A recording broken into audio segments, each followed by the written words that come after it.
¿Es lo mismo comer que alimentarse? ¿Ingerir comida que nutrirse? ¿Beber agua que hidratarse? Quédate, que te lo cuento.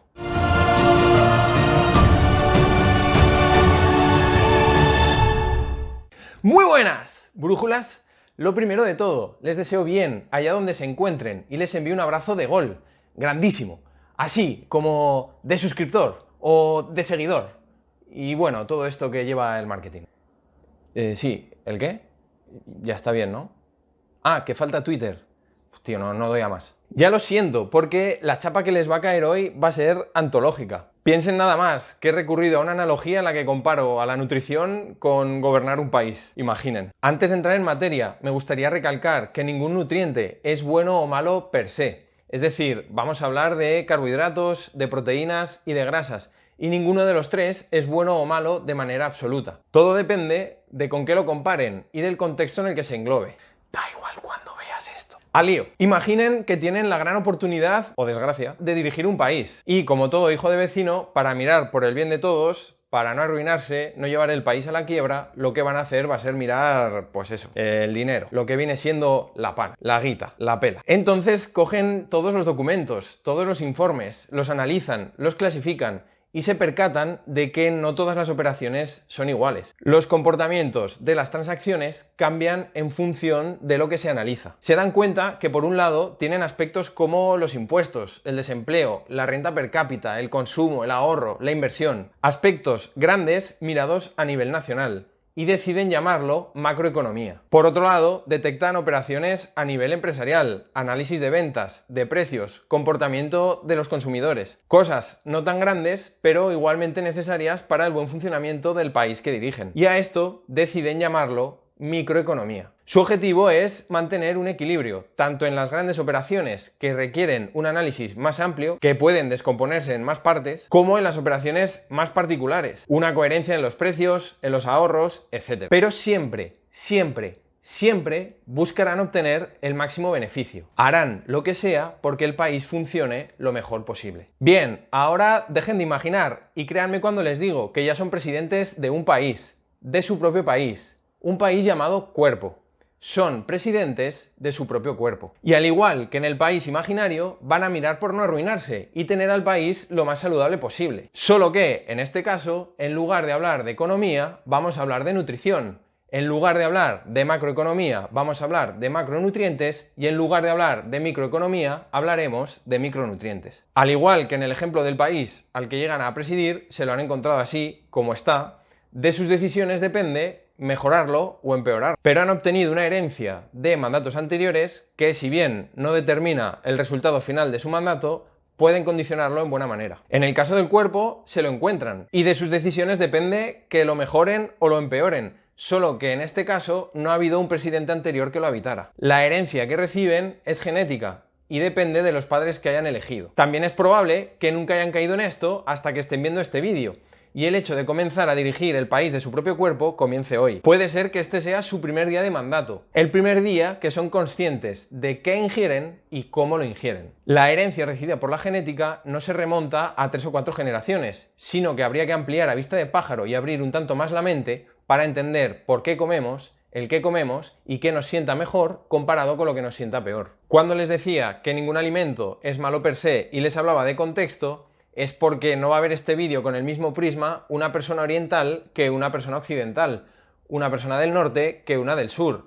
Pero para esto está la brújula, para que no se me pierdan. No se preocupen, que de evolución ya hablaremos en otro vídeo. Hoy vamos a clasificar los nutrientes, para saber qué ingieren en cada momento, y ver que a lo mejor la misma cantidad de 2 nutrientes no aporta la misma cantidad de calorías. Como nos llevaría más de 10 horas de vídeo, o más, explicar cada uno de ellos, por hoy huiremos de la bioquímica. Todo ello, brújula en mano, de una manera sencilla y rápida, para que no se me pierdan y puedan seguir avanzando fácilmente. Empecemos por la macroeconomía del país que dirigen, de su cuerpo. Empecemos por los macronutrientes. Son los requeridos para obtener la energía del cuerpo.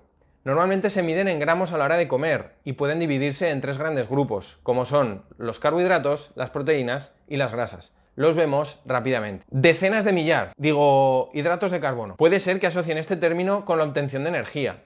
pero excluir al resto de macronutrientes de esta función sería un tanto injusto. Los carbohidratos se encuentran sobre todo en forma de almidón y diversos azúcares, y los encontrarán clasificados en función de la complejidad de estos últimos. Por un lado en azúcares simples y por otro en azúcares complejos. Dentro de los azúcares simples estarían los monosacáridos, mono, uno, como por ejemplo la glucosa, la fructosa y la galactosa. Y los disacáridos, di, dos, como sacarosa, lactosa y maltosa. Dentro de los complejos estarían los polisacáridos, poli, varios, como por ejemplo el almidón y el glucógeno. Centenas de proteínas. Son unas moléculas grandes y complejas, formadas por cadenas de aminoácidos, los cuales desde un punto de vista nutricional se pueden clasificar en esenciales y no esenciales. Mientras que los no esenciales pueden ser sintetizados dentro del organismo, los esenciales no pueden, por lo que deben ser incorporados mediante la ingesta de alimentos. Tienen una función sobre todo estructural, cada célula de nuestro cuerpo las contiene y son pilares fundamentales para la vida. Digamos que las proteínas serían el muro de la estructura y los aminoácidos los ladrillos que conforman ese muro. En función de la alineación de esos ladrillos, aminoácidos, el muro, la proteína, tendrá una forma o tendrá otra. Unidades de millar.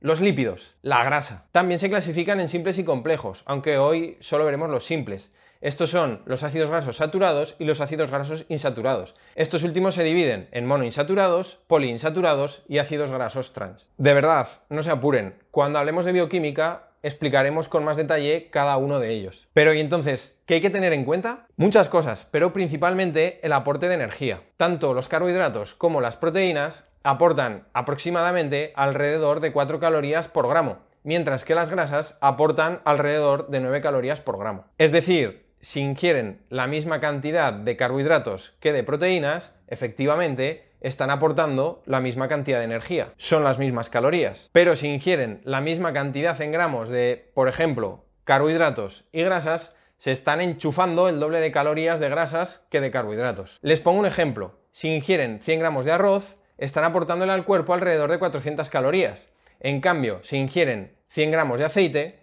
están metiendo al cuerpo alrededor de unas 900 calorías. Esto es más del doble. Así que recuerden, más o menos, carbohidratos y proteínas son las mismas cantidades de calorías por gramo, pero las grasas son el doble de calorías por gramo que los carbohidratos y las proteínas. Si yo tengo esto, este es un ejemplo, es cuando X vale 1. Y si X vale 8, pones 8 acá. Y si...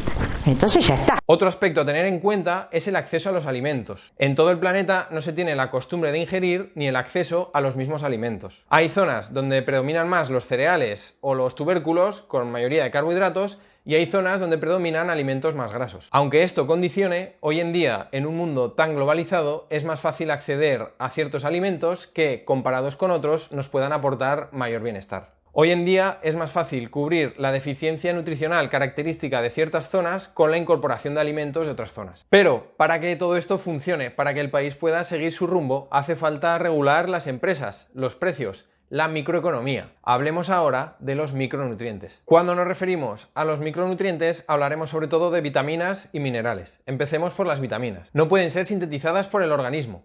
Son imprescindibles para los procesos fisiológicos y fundamentales para evitar patologías relacionadas con la carencia de las mismas. Por hoy haremos una gran división en vitaminas hidrosolubles, que se disuelven en agua y por lo tanto pueden ser eliminadas por la orina, y liposolubles, que se disuelven en la grasa y se almacenan en el organismo, por lo cual un exceso de las mismas podría acarrear algún tipo de problemas. Dentro de las hidrosolubles encontramos las vitaminas del grupo B y C, y dentro de las liposolubles encontramos las vitaminas A, D, E y K. Minerales, también fundamentales para el correcto funcionamiento del organismo. Representan entre el 4 y el 5% del peso corporal. También pueden clasificarse en macros y micros en función de su aporte. Más de 100 miligramos al día serían macrominerales y por debajo de esa cantidad serían microminerales. Entre los primeros encontramos el calcio, el fósforo, el magnesio, el azufre y los electrolitos, sodio, potasio y cloro. Y entre los segundos encontramos el hierro, el cobalto, el yodo, el zinc o el selenio, entre muchos otros. Hagamos un resumen. El aporte de macro y micronutrientes es lo que se tiene en cuenta a la hora de saber si nos estamos nutriendo de verdad o solamente estamos comiendo por comer. Hoy en día hay una oferta muy amplia de alimentos que no aportan nutrientes, lo que se llaman calorías vacías, que en realidad no son vacías, pero bueno, esta es otra paradoja del fitness y de la salud. Simplemente es que las calorías que aportan no son las óptimas para la obtención de energía mediante las vías metabólicas que el cuerpo dispone, que son un chusco, vamos. Pero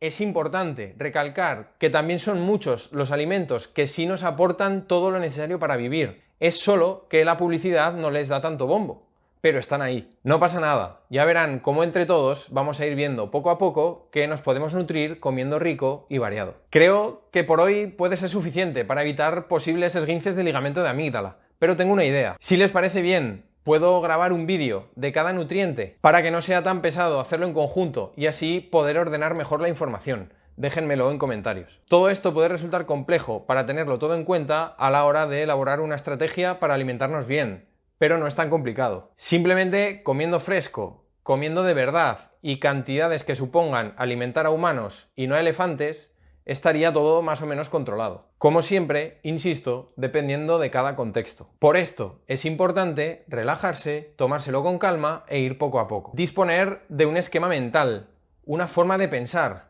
un mindset. Para esto, cojan su brújula y no se me pierdan, porque les espero en el próximo vídeo.